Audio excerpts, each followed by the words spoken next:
Why should companies care about gender equality?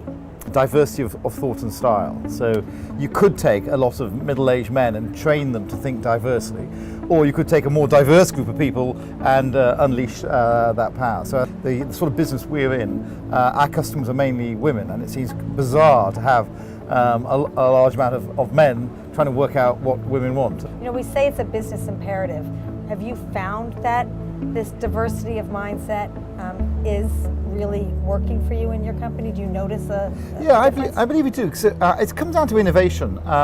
If you get a lot of people who are very similar, you get groupthink really quickly, and I think it's important to have to explore things from different angles. And if you have a diverse group of people, and we're talking specifically about gender diversity, but I'd throw in ethnic diversity and people from different backgrounds. It makes a huge difference.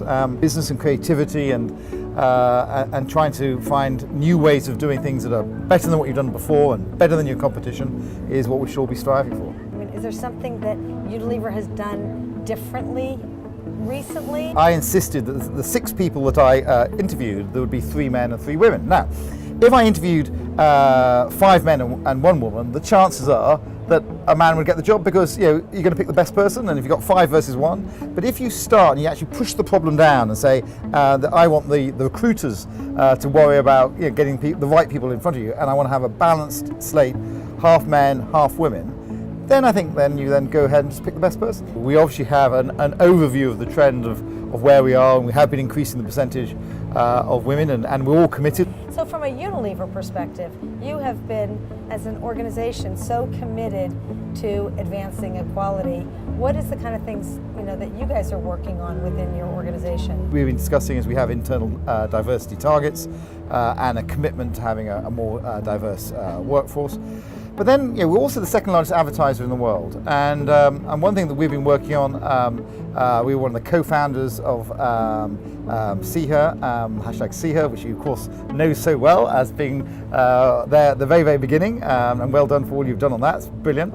And this week we just announced today we are launching the Unstereotype Alliance, and last year we started this within Unilever. So we looked just at Unilever ads and working with our ad agencies and launched the Unstereotype as an initiative. And we looked across the industry, and we found that 3% of ads showed women in clear leadership positions, 2% of ads showed women as sort of obviously intelligent, and 1% of ads showed women with a sense of humour. Now that does not reflect any women I know.